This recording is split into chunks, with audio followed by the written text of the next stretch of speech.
부모도 없냐며 6남매를 조롱하고 윽박지르던 위병소 군인들 앞에 그 부대의 왕, 별 2개를 단 사단장이 나타나 모든 것을 바로잡는 이야기입니다. 강원도 인제 백두대간의 험준한 산맥이 병풍처럼 둘러싼 육군 제12보병사단 을지부대.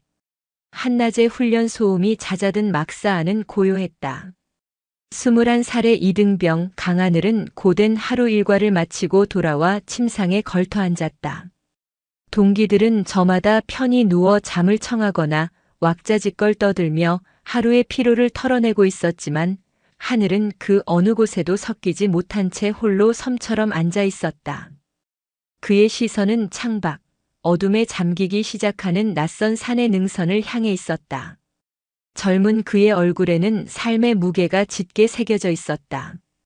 어릴 적 사고로 부모님을 한나란시에 여의고 유일한 혈육인 할머니와 6명의 어린 동생들을 책임져야 하는 어린 가장.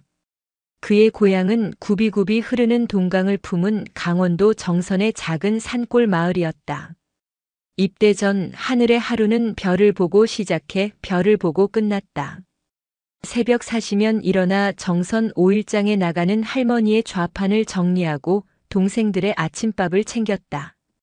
13살 맞이 별이부터 이제 막 4살이 된 막내 이슬이까지 6명의 동생들은 그의 세상 전부였다. 맞이 별이는 어린 나이에도 엄마처럼 동생들을 돌봤고 11살 바다는 듬직하게 형의 곁을 지켰다. 9살 소라, 7살 우주, 5살 구름, 그리고 4살 막내 이슬이.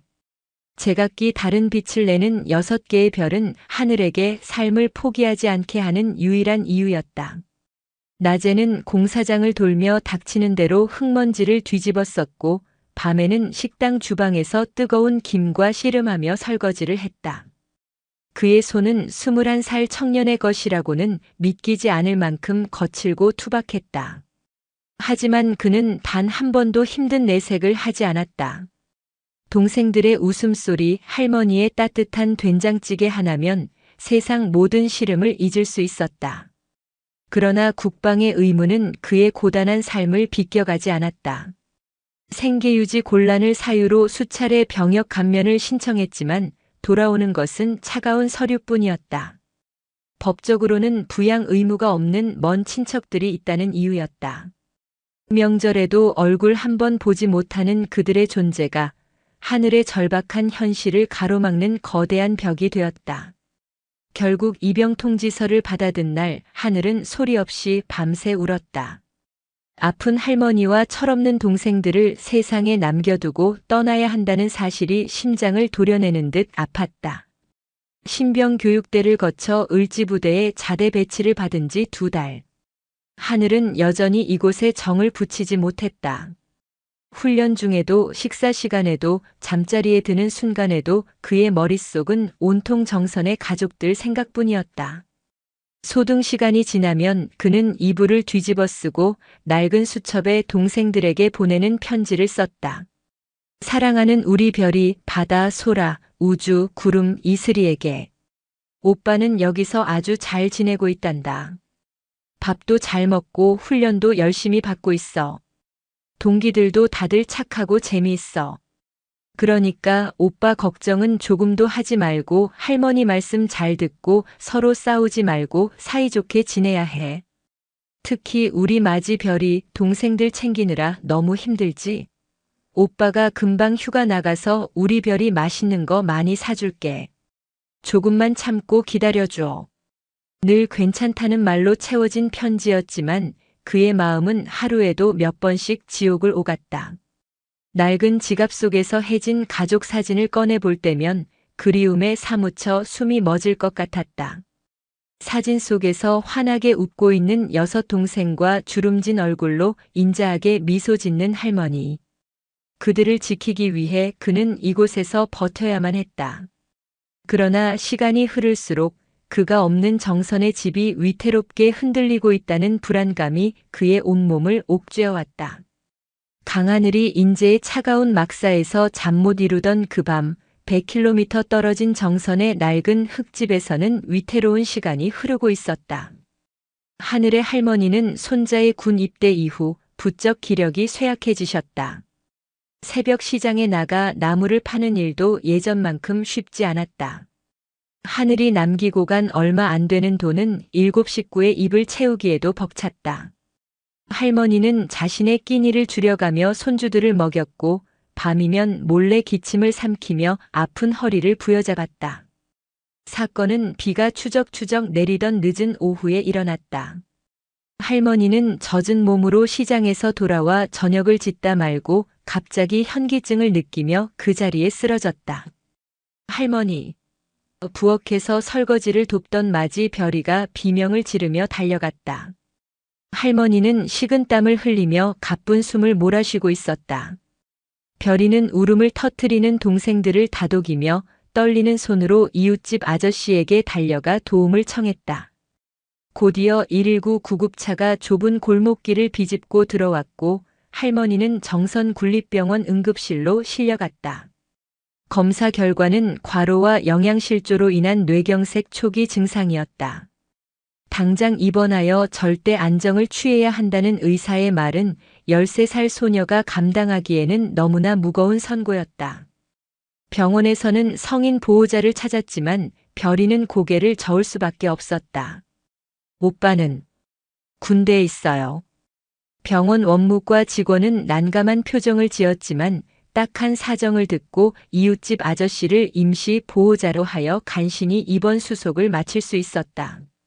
그날 밤 할머니가 없는 텅 빈 집에는 6 아이들의 불안한 숨소리만이 가득했다.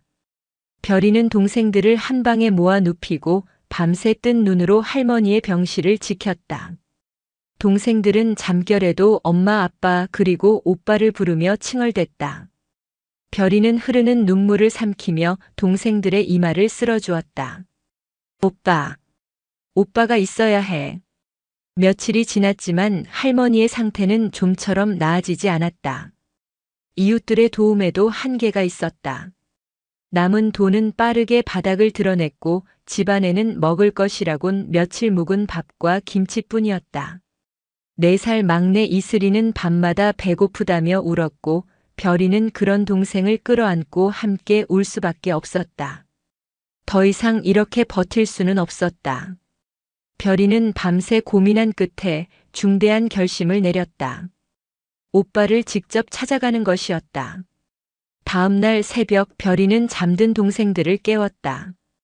얘들아, 우리 오빠 만나러 가자. 아이들은 졸린 눈을 비비며 어리둥절한 표정을 지었다. 정말? 오빠한테 갈 수 있어? 11살 바다가 믿기지 않는다는 듯 물었다. 응. 오빠가 우리를 기다리고 있을 거야. 할머니가 아프시니까 오빠가 꼭 와야만 해. 별이는 의연하게 말했지만 어린 그녀의 목소리는 가늘게 떨리고 있었다. 6 남매의 세상에서 가장 절박한 여정이 그렇게 시작되었다. 별이는 하늘 오빠가 보내준 편지 봉투에 적힌 부대 주소를 낡은 공책에 여러 번 베껴 적었다. 돼지 저금통을 깨고 할머니가 숨겨두셨던 쌈짓돈까지 탈탈 털어 모은 돈은 고작 7만 원 남짓이었다. 별이는 낡은 배낭에 갈아입을 옷가지 몇 개와 남은 식빵, 그리고 가족 사진 한 장을 챙겨 넣었다. 4살 이슬이의 손을 잡고 13살 맞이는 나머지 4명의 동생들을 이끌고 어둠이 채 가시지 않은 새벽길을 나섰다. 정선 버스터미널로 향하는 아이들의 작은 발걸음 소리가 새벽의 정적을 깨웠다. 그것은 희망을 찾아 나서는 6개의 작은 그림자였다. 정선에서 인제까지는 어른 걸음으로도 4시간이 넘게 걸리는 먼 길이었다. 낯선 버스를 몇 번이나 갈아타고 허기진 배를 식빵으로 채우며 6 남매는 하염없이 북쪽으로 향했다. 어린 동생들은 멀미를 하거나 칭얼댔지만 맞이 별이는 단 한 번도 약한 모습을 보이지 않았다. 오빠를 만나야 한다는 일념 하나가 13살 소녀를 강하게 만들고 있었다. 해가 서쪽으로 기울어질 무렵 아이들은 마침내 택시를 타고 12사단 을지부대 정문 앞에 도착했다. 택시비를 치르고 나니 주머니에는 1,000원짜리 몇 장만이 남아 있었다.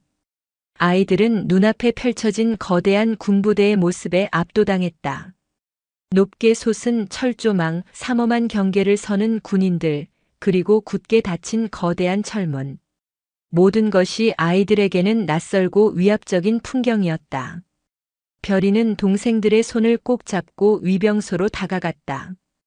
위병 근무를 서고 있던 김하사와 이병장은 어린아이들 무리가 다가오는 것을 보고 귀찮다는 표정을 지었다. 꼬마들아, 여긴 뭐하러 왔어? 위험하니까 저리 가. 이병장의 목소리는 차갑고 무뚝뚝했다. 저, 오빠 보러 왔어요. 별이가 용기를 내어 말했다. 강하늘 이등병이요. 김하사가 어이없다는 듯 웃었다. 강하늘, 알아. 근데 오늘은 평일이잖아. 면회는 주말에만 되는 거야, 몰라? 그리고 면회 신청은 미리 하고 왔어? 아니요. 저희 할머니가 많이 아프셔서 오빠를 꼭 만나야 해요. 제발요. 별이의 목소리가 애원으로 바뀌었다. 그 모습에 불안해진 막내 이슬이가 왕 울음을 터뜨렸다. 이슬이의 울음은 신호탄처럼 다른 동생들에게도 번져나갔다. 위병소 앞은 순식간에 6 아이들의 울음바다가 되었다. 아, 시끄러워. 여기가 무슨 놀이터인 줄 알아? 울음 그치지 못해. 이병장이 버럭 소리를 질렀다. 그의 고함에 아이들은 겁을 먹고 울음을 그치기는커녕 더 서럽게 울기 시작했다. 너희들 부모님은 어디 계시고 애들만 이렇게 보냈어? 요즘 애들은 정말 겁이 없어. 김하사는 혀를 차며 말했다. 저희 부모님 안 계세요. 할머니는 병원에 계시고요. 그래서 오빠 만나러 온 거란 말이에요. 별이가 눈물 콧물을 쏟아내며 악을 쓰듯 외쳤다. 그동안 꾹꾹 눌러왔던 모든 서러움과 절박함이 한꺼번에 폭발했다. 그녀는 철문을 붙잡고 흔들며 오빠의 이름을 불렀다. 오빠, 강하늘, 우리 왔어. 하지만 차가운 철문은 미동도 없었고 위병들의 표정은 더욱 싸늘해졌다. 이것들이 정말 안 되겠네. 계속 소란 피우면 헌병대 불러서 쫓아낼 거야. 좋은 말할 때 빨리 집으로 돌아가. 김하사의 협박에 아이들은 절망감에 그 자리에 주저앉아 통곡했다. 수백 킬로미터를 달려온 희망의 끝이 결국 이 차가운 철문 앞이란 말인가. 바로 그때였다. 부대 안쪽에서 검은색 지휘관 차량 한 대가 미끄러지듯 정문으로 다가오고 있었다. 운전병은 정문 앞에 소란에 차를 멈춰 세웠다. 뒷좌석의 문이 열리고 별 2개가 선명한 계급장을 단 중년의 장군이 차에서 내렸다.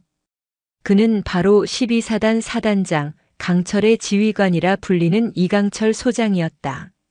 정기부대 순시를 마치고 퇴근하던 길이었다. 이강철 사단장은 위병소 앞에서 벌어지고 있는 광경을 보고 미간을 찌푸렸다. 6명의 어린아이들이 흙먼지를 뒤집어 쓴 채 서럽게 울고 있고 2명의 위병은 팔짱을 낀 채 그 모습을 한심하다는 듯 내려다보고 있었다. 사단장의 강렬한 눈빛이 위병들에게 향했다. 지금 이게 무슨 상황인가? 얼음처럼 차갑고 강철처럼 단단한 목소리. 김하사와 이병장은 자신들 앞에 서 있는 사람이 사단장이라는 사실을 깨닫고 사색이 되어 굳어버렸다. 그들의 등줄기에서 식은땀이 폭포수처럼 흘러내렸다.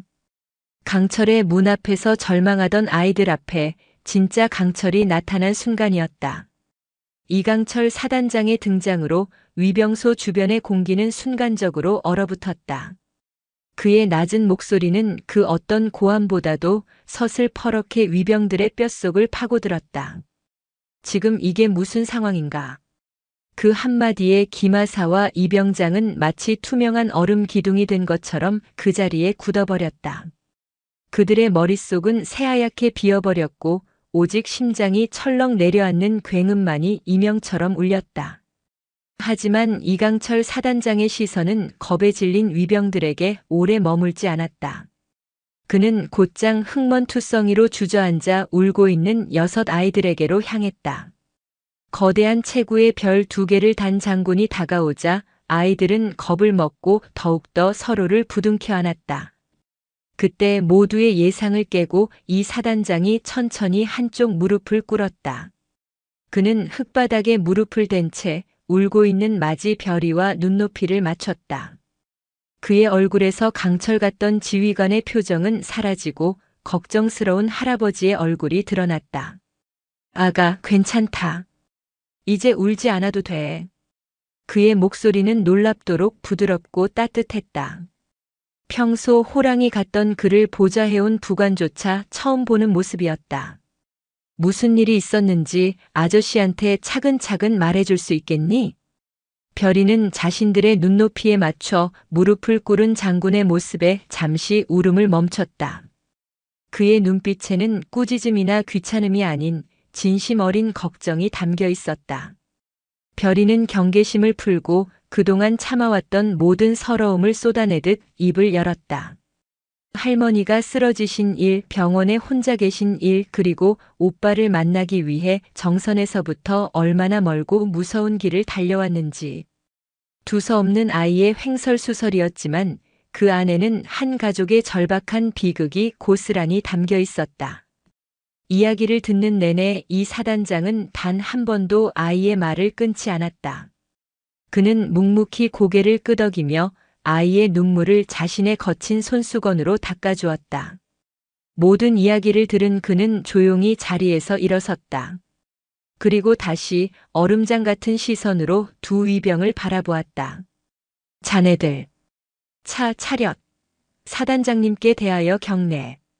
김하사가 거의 비명에 가까운 목소리로 외쳤다. 경례는 됐다. 이 사단장은 그들의 경례를 받지 않았다. 자네들에게 묻지. 군인의 첫 번째 의무가 무엇인가? 국가와 국민의 생명과 재산을 보호하고.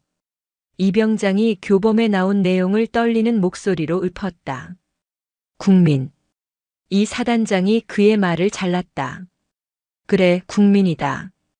그럼 지금 자네들 눈앞에 있는 이 아이들은 누구지? 이 아이들이 바로 자네들이 목숨 걸고 지켜야 할 국민 아닌가? 그런데 자네들은 그 국민을, 그것도 가장 약하고 여린 아이들을 울리고 있었다. 이 신성한 국방의 문 앞에서 말이야.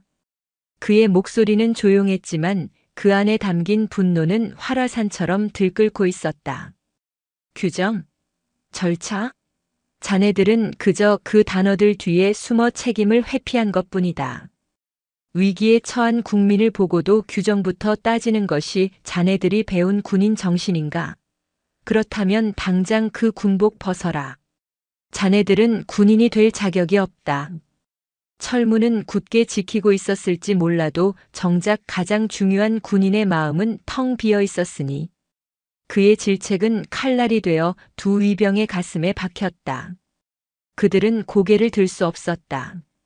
부끄러움과 후회가 온몸을 짓눌렀다. 부관. 예, 사단장님. 당장 강하늘 이병을 내 사무실로 데려오도록. 그리고 이 아이들은 따뜻한 담요에 싸서 내 집무실로 안내해. 따뜻한 우유와 빵도 잊지 말고. 아이들이 단 하나라도 불편함을 느끼게 해서는 안 된다. 알겠습니다. 부관이 아이들에게 다가가자 겁에 질린 막내 이슬이가 다시 울음을 터뜨렸다. 이 사단장은 직접 이슬이에게 다가가 아이를 조심스럽게 안아 올렸다. 괜찮아, 아가. 이제 무서운 일은 다 끝났어. 내 살배기 아이를 품에 안은 2개의 별을 단 장군의 모습은 그 어떤 훈련 장면보다도 더 깊은 감동과 무게를 느끼게 했다. 잠시 후 사단장의 호출이라는 말에 하얗게 질린 얼굴로 달려온 강하늘은 눈앞의 광경을 믿을 수 없었다. 사단장 집무실의 푹신한 소파에 자신의 6 동생들이 옹기종기 모여 앉아 군용 담요를 두른 채 따뜻한 우유를 마시고 있었다. 그리고 그들을 자상하게 지켜보는 이는 바로 하늘의 별과 같은 사단장이었다. 오빠. 아이들이 그를 발견하고 일제히 달려와 품에 안겼다. 하늘은 동생들을 끌어안고 그 자리에 주저앉았다. 혼란과 안도감, 미안함과 고마움이 뒤섞여 뜨거운 눈물이 뺨을 타고 흘러내렸다. 이강철 사단장은 말없이 그 모습을 지켜보았다. 한 가족의 눈물겨운 상봉 뒤로 그는 이 비극을 초래한 보이지 않는 시스템의 문제를 향해 강철과도 같은 시선을 던지고 있었다. 그의 분노는 이제 막 시작이었을 뿐이다. 사단장 집무실은 대한민국에서 가장 엄격한 공간 중 하나였지만 그날만큼은 6 아이들의 작은 숨소리와 온기로 채워져 있었다. 이강철 사단장은 자신의 집무실 한편을 아이들에게 내어주고 강하늘과 맞이 별이를 자신의 집무용 책상 앞으로 불렀다. 그는 딱딱한 지휘관의 의자가 아닌 손님을 위한 작은 소파에 나란히 앉아 그들의 이야기를 들었다. 하늘 이병 편히 앉게. 자네는 지금부터 내 부하이기 이전에 6 동생의 형이자 한 집안의 가장이다.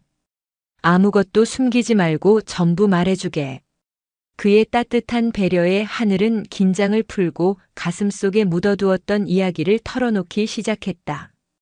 부모님을 여인 후 할머니와 함께 동생들을 키워온 지난 세월, 지긋지긋한 가난과 싸워야 했던 날들, 그리고 군 입대를 피하기 위해 문턱이 닳도록 관공서를 드나들었지만 결국 좌절해야 했던 과정까지. 별이 역시 옆에서 할머니가 쓰러지시던 순간과 병원에서의 막막했던 심정을 눈물로 호소했다. 이 사단장은 한 손으로 턱을 괜 채 깊은 침묵 속에서 그들의 이야기를 들었다. 그의 책상 위에는 방금 부관이 가져온 하늘의 인사기록 서류철이 놓여 있었다. 아이들의 이야기가 끝나자 그는 말없이 서류철을 열었다. 그리고 그 안의 서류들을 한 장 한 장 꼼꼼히 읽어 내려가기 시작했다. 그의 시선이 생계유지 곤란 병역 감면 신청서와 그 밑에 찍힌 붉은색 반려도장에 머물렀다. 부관, 지금 즉시 강이병의 중대장, 대대장, 연대장을 내 사무실로 오도록 하게. 명령은 간결했지만 그 안에 담긴 무게는 천근만근이었다. 잠시 후 사단장의 호출을 받은 3명의 지휘관이 긴장된 표정으로 집무실에 들어섰다. 그들은 소파에 앉아있는 하늘과 별이를 보고 의아한 표정을 지었다. 이 사단장은 자리에서 일어나 서류철을 들었다. 3 사람 모두 강하늘 이병에 대해 알고 있겠지. 예, 그렇습니다. 연대장이 대표로 대답했다. 그럼 묻겠다. 이 사단장은 중대장을 바라보았다. 중대장은 강이병의 가정사에 대해 얼마나 알고 있었나? 입대 초기 상담을 통해 대략적인 내용은 파악하고 있었습니다. 하지만 병사 개인의 사생활이라 깊이 관여하는 것이 조심스러웠고 본인도 괜찮다고 하여. 중대장의 목소리는 점점 작아졌다. 이 사단장의 시선은 대대장에게로 향했다. 대대장은 이 서류를 직접 검토하고 반려 도장을 찍었더군. 사유가 뭔가? 예, 사단장님. 서류상으로 법적 부양 의무가 있는 친척이 존재하여 관련 규정에 따라. 규정. 이 사단장은 차갑게 말을 끊었다. 그는 서류철을 책상 위에 내던지듯 내려놓았다. 쾅 하는 소리가 집무실을 울렸다. 자네들 눈에는 이것이 그저 종이 뭉치로 보이나? 이 서류 한 장 한 장이 이 젊은 청년이 살아온 고통의 기록이고 6 아이의 눈물이고 병상에 누운 한 노인의 한숨이라는 생각은 안 해봤나? 3명의 지휘관은 아무 말도 하지 못하고 고개를 숙였다. 나는 오늘 13살짜리 소녀에게서 당신들보다 더 위대한 지휘관의 모습을 보았소. 그 어린 것은 가족을 지키기 위해 자신의 모든 것을 걸고 100km가 넘는 길을 달려왔어. 그런데 당신들은 뭘 했나? 책상에 앉아서 규정만 따지고 괜찮다는 병사의 말 한마디 뒤에 숨어서 책임을 회피했을 뿐이야. 그것이 당신들이 말하는 지휘인가? 그의 질책은 단순한 분노를 넘어 깊은 실망감에서 비롯된 것이었다. 우리 군의 가장 강력한 무기는 최신의 전투기도 막강한 화력의 전차도 아니야. 바로 저기 있는 강하늘 이병처럼 군복을 입고 있는 한 사람 한 사람의 마음이다. 그런데 그 병사의 마음이 무너지고 그의 가정이 풍비박산 나고 있는데 우리가 어떻게 적과 싸워 이길 수 있겠나? 병사의 가정을 돌보는 것은 복지가 아니라 전투력의 핵심이고 국가 안보의 가장 중요한 첫걸음이란 말이다. 당신들은 오늘 그 첫걸음을 배신했어. 그의 연설에 가까운 질책에 집무실 안의 모든 장교들은 깊은 부끄러움에 얼굴을 들 수 없었다. 이 사단장은 깊은 한숨을 내쉬며 책상 위에 전화기를 들었다. 그리고 익숙하게 번호를 눌렀다. 나 이강철 소장이다. 국군 수도병원장 연결해. 수화기 너머로 짧은 연결음이 들렸다. 새 지휘관은 앞으로 닥쳐올 폭풍의 서막을 직감하며 마른 침을 삼켰다. 종이 한 장의 무게는 결코 가볍지 않았다. 그 무게는 이제 별 2개의 무게와 맞서야만 했다. 수화기 너머로 국군 수도병원장의 목소리가 들려오자 이강철 사단장의 목소리는 언제 그랬냐는 듯 차분하고 명료해졌다. 병원장, 나 12사단장 이강철 소장이네. 긴급 후송해야 할 환자가 한 분 있네. 강원도 정선군립병원에 입원 중인 민간인인데 우리 사단 소속 강하늘 이병의 할머니 되시는 분이야. 지금 즉시 최신 시설을 갖춘 구급차와 최고의 의료진으로 구성된 팀을 정선으로 보내주게. 환자 이송에 필요한 모든 행정적 조치는 사단장인 내가 책임지겠네. 병원에 도착하면 VIP실로 모시고 모든 검사와 치료에 한치의 소홀함도 없도록 해주게. 비용은 전액군에서 부담할 것이니 가족들에게는 단돈 1원도 부담시키지 말게. 이건 부탁이 아니라 사단장으로서 내리는 지시다. 전화 통화를 마친 이 사단장은 멍하니 서 있는 지휘관들과 하늘이를 둘러보며 폭풍과도 같은 명령을 쏟아내기 시작했다. 그의 모든 명령은 가장 낮은 곳에 있는 한 가족을 향한 것이었다. 첫째, 강하늘 이병은 지금 이 시간부로 15일간의 청원 휴가를 명한다. 휴가 기간 중에는 그 어떤 부대에서도 연락이나 보고를 요구하지 않도록 한다. 둘째, 내 지휘관 의전 차량을 즉시 대기시켜라. 운전병과 함께 행정 지원을 담당할 부사관 1명을 동행시켜 강 이병과 6 동생들을 강원도 정선까지 안전하게 이송하도록 한다. 이동 중에 필요한 모든 경비, 식사, 간식 등은 내가 따로 지급하는 법인카드로 결제하고 아이들이 조금이라도 불편함을 느끼지 않도록 세심하게 배려할 것. 셋째, 국군 수도병원 구급차가 정선에 도착하는 즉시 할머님의 이송을 지원하고 가족들이 함께 수도병원으로 이동할 수 있도록 모든 조치를 완료하라.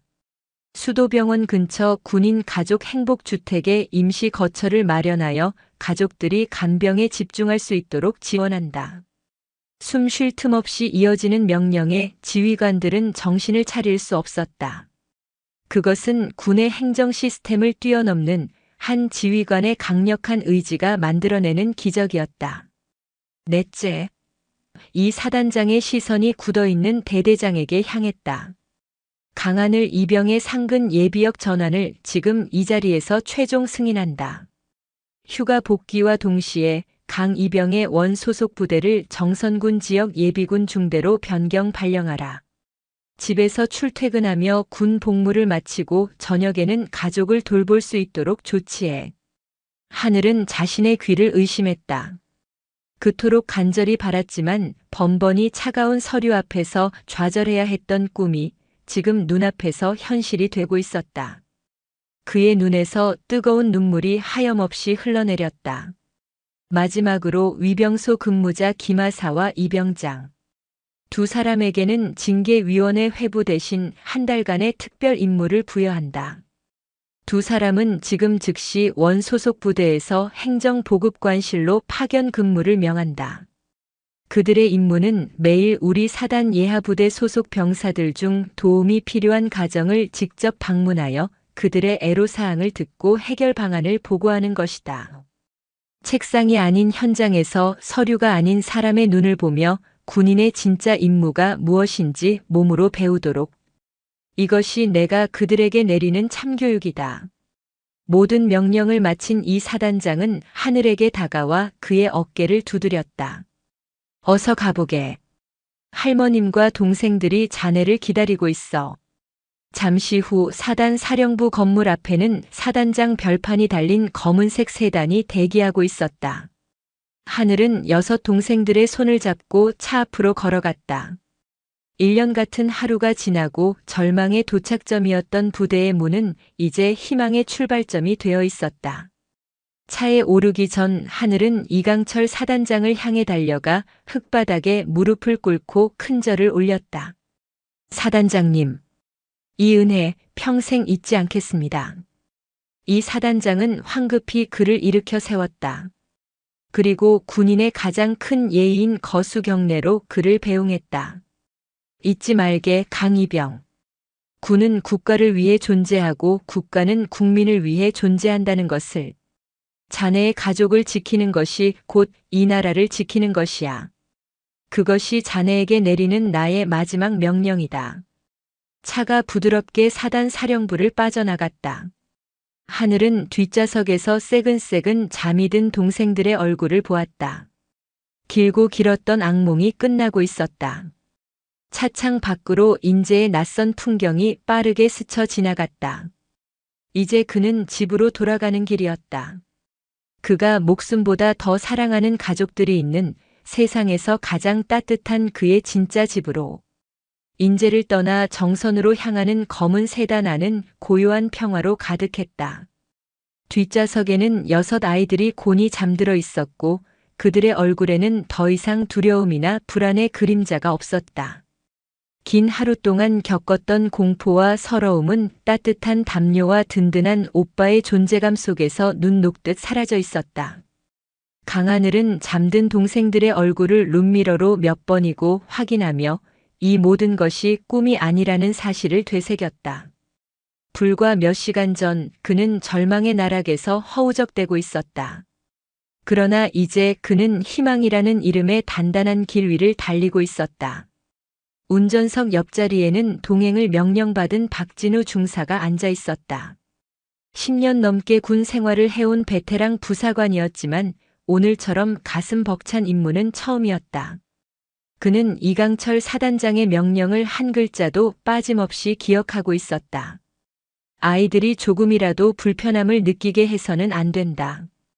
그는 휴게소에 들릴 때마다 잠에서 깬 아이들에게 가장 맛있는 과자와 따뜻한 어묵을 사주었고 아이들이 지루해할까봐 재미있는 군대 이야기를 들려주었다.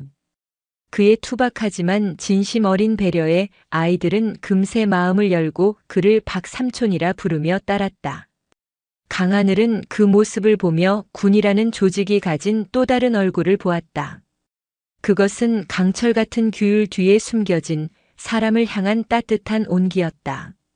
어둠이 짙게 깔린 밤 차는 마침내 익숙한 정선 땅에 들어섰다. 박 중사는 병원으로 향하기 전 읍내의 깨끗한 신축 아파트 단지 앞에서 차를 세웠다. 강이병 잠시 내리게. 아이들도. 어리둥절해하는 하늘과 아이들을 데리고 박 중사는 한 아파트의 문을 열었다. 여기는? 하늘의 물음에 박 중사가 웃으며 대답했다. 오늘부터 자네와 가족들이 살게 될 새로운 집일세. 사단장님께서 특별히 마련하신 곳이야. 문이 열리는 순간 아이들의 입에서 탄성이 터져 나왔다.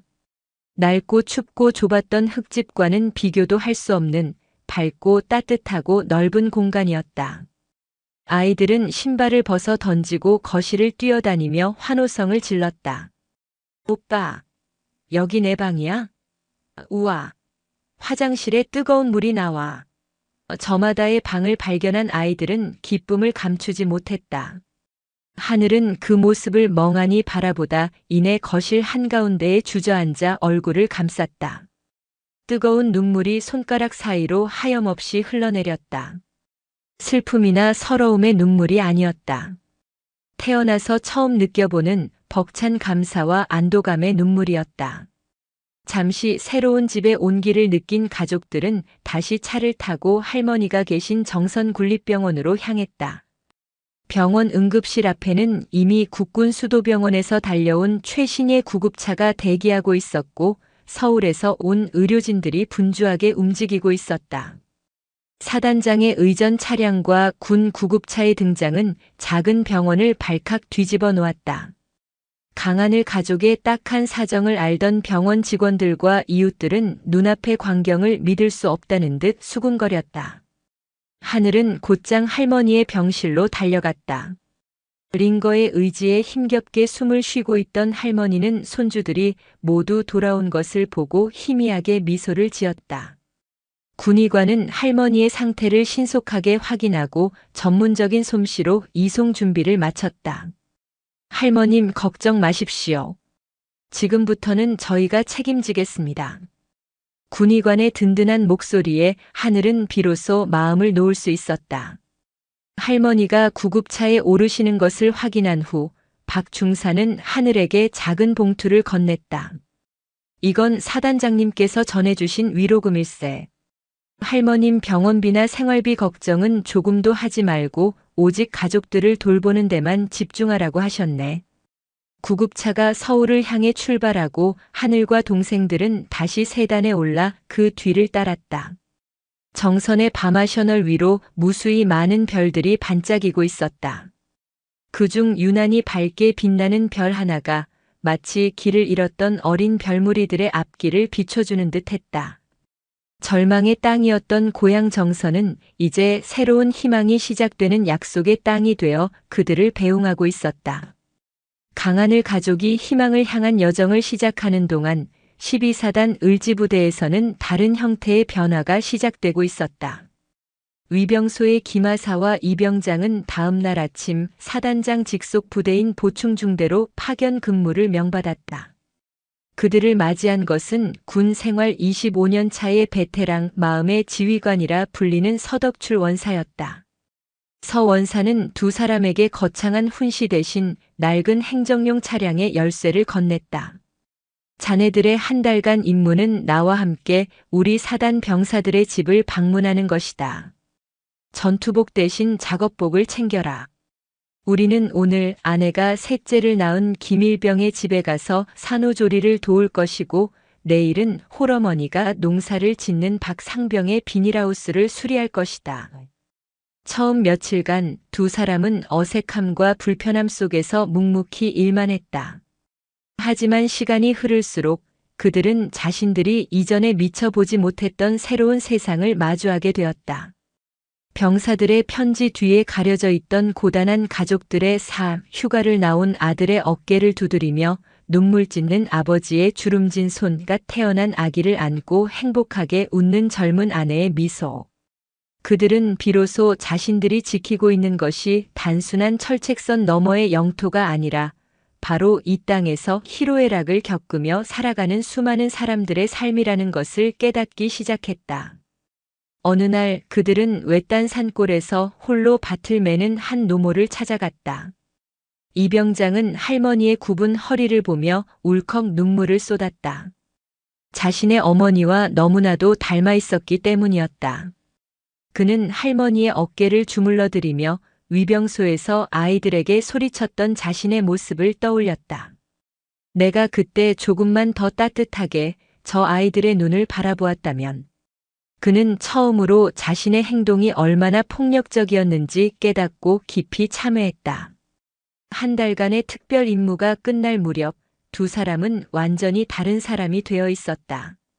그들의 눈빛에서는 더 이상 오만함이나 무심함을 찾아볼 수 없었다. 대신 그 자리에는 타인의 아픔에 공감하고 기꺼이 손을 내밀어줄 줄 아는 따뜻한 온기가 채워져 있었다. 한편 국군 수도병원에 입원한 할머니는 기적처럼 건강을 회복하고 있었다. 최고의 의료진이 24시간 그녀를 돌봤고 병원에서는 매일 영양사가 직접 짠 최상의 식단을 제공했다. 무엇보다 6 손주들이 매일 찾아와 재롱을 부리는 것이 가장 큰 약이었다. 극심한 스트레스와 영양실조가 병의 근본 원인이었던 만큼 안정된 환경과 충분한 영양 공급은 그 어떤 약보다도 효과적이었다.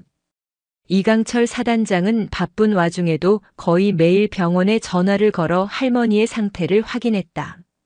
그는 병원 근처 군인 가족 숙소에 머물고 있는 아이들을 위해 주말마다 사단 복지단의 여군들을 보내 아이들을 돌봐주도록 조치했다. 여군들은 아이들과 함께 서울 구경을 시켜주기도 하고 밀린 학습을 도와주기도 하며 친언니, 이모가 되어주었다. 아이들은 태어나 처음으로 느껴보는 풍요와 관심 속에서 조금씩 상처를 회복하고 잃어버렸던 웃음을 되찾았다. 한 달 후 할머니는 마침내 건강한 모습으로 퇴원 허가를 받았다. 병원 로비를 나서는 할머니의 곁에는 늠름하게 자란 손자 강하늘과 한 달 전과는 비교도 할 수 없이 밝아진 6명의 어린 손주들이 함께하고 있었다. 그들을 배웅하기 위해 나온 병원장과 의료진, 그리고 그들을 돌봐주었던 여군들의 얼굴에는 따뜻한 미소가 가득했다. 절망의 강을 건넌 한 가족이 이제 희망의 땅을 향해 첫걸음을 내딛는 순간이었다. 강철을 단련시키는 것은 더 강한 불이 아니라 그것을 감싸 안는 따뜻한 온기라는 것을 그 자리에 있는 모두가 목격하고 있었다.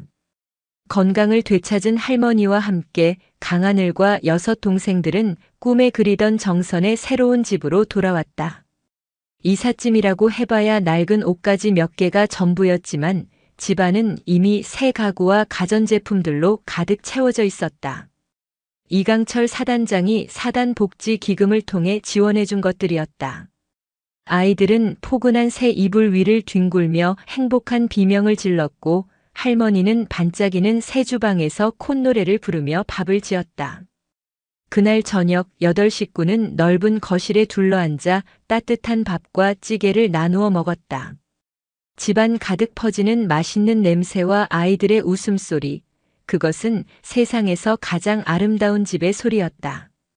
15일간의 꿈 같은 휴가가 끝나고 강하늘은 정선군 예비군 중대로 첫 출근을 했다. 상근 예비역 이등병이라는 그의 새로운 신분은 그에게 일과 가족, 2가지 모두를 지킬 수 있게 해주었다. 부대의 간부들은 이미 그의 사정을 전해 듣고 그를 단순한 부하가 아닌 아들처럼 동생처럼 아끼고 보살펴 주었다. 그는 오전에는 군인으로서 국방의 의무를 다했고 오후에는 집으로 돌아와 동생들의 숙제를 봐주고 할머니의 어깨를 주물러드리는 듬직한 가장이 되었다. 시간이 약이라는 말처럼 강하늘 가족의 삶은 빠르게 안정을 찾아갔다. 할머니는 매일 아침 아이들을 위해 정성껏 밥을 지었고 아이들은 밝고 건강하게 학교에 다녔다. 하늘은 주말이면 동생들을 데리고 동강변으로 나가 낚시를 하거나 함께 자전거를 타며 소중한 추억을 쌓아갔다. 지긋지긋했던 가난과 불안은 이제 아득한 과거의 일이 되었다. 그들의 삶에 긍정적인 변화를 가져온 것은 비단 물질적인 풍요뿐만이 아니었다. 이강철 사단장의 결단은 12사단 전체에, 나아가 대한민국 육군 전체에 의미 있는 파장을 일으켰다. 하늘의 사례는 지휘관의 최우선 책무는 병사 개개인의 삶을 돌보는 것이라는 중요한 선례를 남겼다.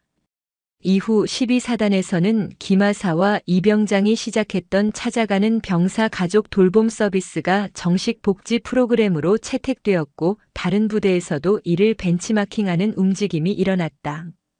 한 사람의 선한 영향력이 거대한 조직을 긍정적으로 변화시키는 살아있는 교훈이 된 것이다. 어느덧 찬 바람이 불기 시작한 늦가을, 부대로 소포 하나가 도착했다. 발신인은 이강철이었다. 상자 안에는 6 동생들을 위한 두툼한 겨울 외투와 할머니를 위한 따뜻한 내복, 그리고 하늘을 위한 만년필 한 자루가 들어있었다. 그리고 그 아래 힘있는 필체로 쓰인 편지 한 통이 있었다. 자랑스러운 나의 아들 강하늘 병장에게 진급을 미리 축하하네. 자네와 가족들이 정선에서 행복하게 잘 지낸다는 소식을 듣고 있네. 자네가 보여준 용기와 책임감, 그리고 가족을 향한 사랑은 나에게도 큰 가르침을 주었다네. 군복을 입은 영웅은 전장에만 있는 것이 아니라 묵묵히 자신의 자리를 지키며 가족을 위해 헌신하는 자네와 같은 청년이라는 것을 깨달았지. 이 작은 선물은 한 아저씨가 씩씩한 조카들에게 보내는 격려라고 생각해주게. 언제나 지금처럼 서로를 아끼고 사랑하며 꿋꿋하게 살아가길 바라네. 자네는 내 군 생활의 가장 큰 보람이자 자랑일세. 하늘은 편지를 몇 번이고 다시 읽으며 소리 없이 눈물을 흘렸다. 세상의 가장 낮은 곳까지 비추는 따뜻한 별빛이 여전히 자신들의 삶을 지켜주고 있었다. 그날 밤 온 가족이 거실에 둘러앉아 텔레비전을 보고 있었다. 할머니는 뜨개질을 하며 구성진 가락으로 정선 아리랑을 흥얼거리셨다. 한과 서름의 노래였던 정선 아리랑이 할머니의 입에서는 더 이상 슬프게 들리지 않았다. 그것은 모진 세월을 이겨내고 마침내 행복을 찾은 한 가족의 평화로운 자장가처럼 들렸다. 하늘은 잠든 동생들의 이마를 쓸어주며 할머니의 노래를 따라 조용히 의조렸다. 우리 집의 노래 정선 아리랑. 이제 그 노래는 그들 가족이 함께 써내려갈 새로운 희망의 역사가 될 터였다. 세월은 강물처럼 흘러 강하늘 가족이 정선의 새 보금자리에서 희망을 노래하기 시작한 지도 어느덧 2년이라는 시간이 지났다. 2년은 한 아이가 태어나 걷고 뛸 수 있을 만큼의 시간이었고 절망의 잿더미 속에서 피어난 한 가족의 삶이 단단하게 뿌리내리기에 충분한 시간이었다. 이제 23살의 늠름한 청년이 된 강하늘은 대한민국 육군 병장으로 명예롭게 전역하여 정선 지역 농업협동조합의 정직원으로 일하고 있었다. 그는 더 이상 위태로운 소년 가장이 아니었다. 가족의 든든한 울타리이자 미래를 개척해 나가는 이 땅의 자랑스러운 젊은이였다. 주말 아침 정선의 아파트에서는 구수한 된장찌개 냄새가 피어올랐다. 이제는 지팡이 없이도 정정하게 거동하시는 할머니가 손주들을 위해 끓이는 사랑의 찌개였다. 식탁 주위는 훌쩍 자란 아이들의 활기로 가득했다. 15살 맞이 별이는 어엿한 중학생이 되어 간호사의 꿈을 이루기 위해 학업에 매진하고 있었다. 13살 바다는 강원도 유소년 축구대회에서 두각을 나타내는 유망주로 성장했고 동생들은 저마다의 재능과 웃음을 꽃피우며 건강하게 자라고 있었다. 이제 막 초등학교 입학을 앞둔 6살 막내 이슬이가 서툰 솜씨로 오빠의 밥그릇에 김치를 올려주자 집안에는 행복한 웃음이 파도처럼 번져나갔다. 평화로운 주말 오후 그들의 집에 반가운 손님이 찾아왔다. 2년 전 김하사와 이병장의 참교육을 담당했던 마음의 지휘관 서덕출 원사였다. 그는 마침 근처 부대에 출장을 왔다가 모든 변화의 시작점이 되었던 강하늘 가족이 생각나 일부러 시간을 내어 들른 길이었다. 서 원사는 훌쩍 자란 아이들의 모습과 건강을 되찾은 할머니, 그리고 듬직한 청년이 된 하늘을 보며 제1처럼 기뻐했다. 하늘아, 내 덕분에 우리 군이 얼마나 바뀌었는지 아느냐. 서 원사는 따뜻한 차를 마시며 이야기를 시작했다. 그가 들려준 소식은 놀라웠다. 위병소에서 아이들에게 상처를 주었던 김하사와 이병장. 그들은 한 달간의 특별 임무를 마친 후 스스로 원하여 사단 내 신설된 병사 고충 처리 전담팀에 지원했다고 한다.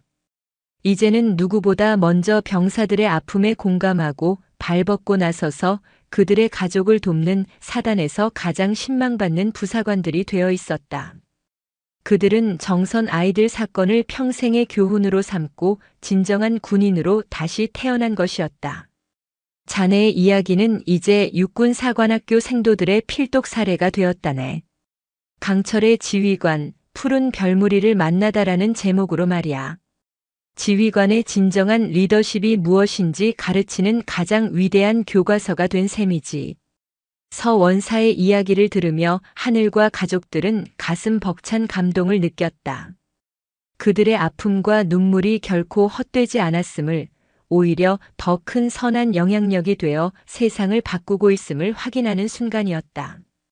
서 원사는 품에서 작은 상자 하나를 꺼내 하늘에게 건넸다.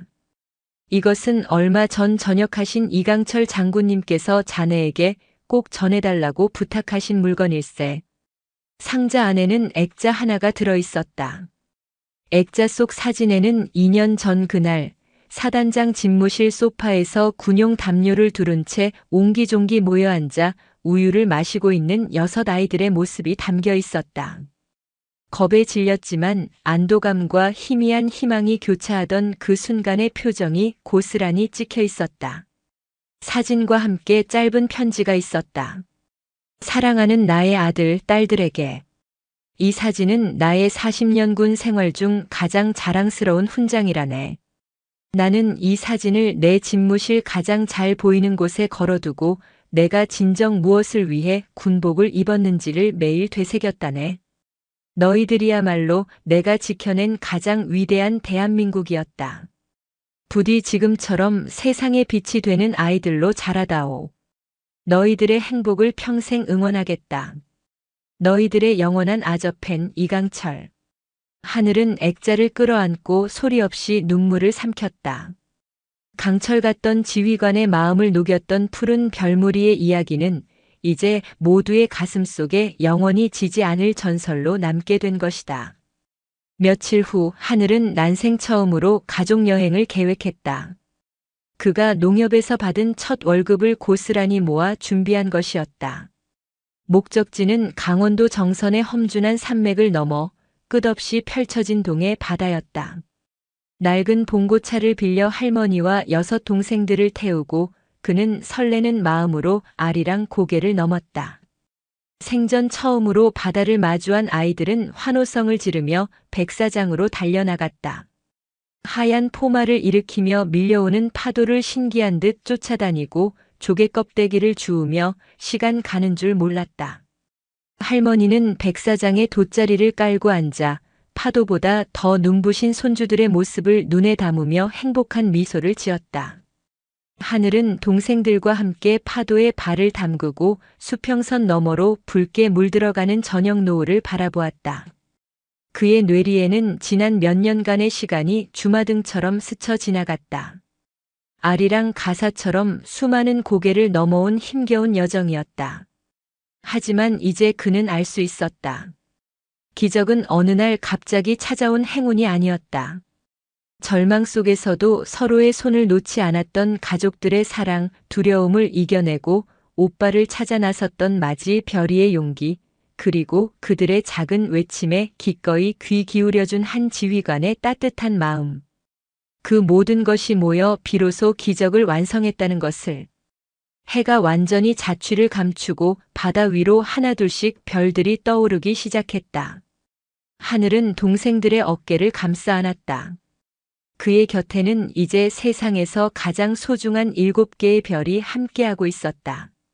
한때 그들을 슬프게 했던 정선 아리랑의 구슬픈 가락은 이제 희망을 실어 나르는 동해의 힘찬 파도 소리에 실려 멀리 날아가고 있었다.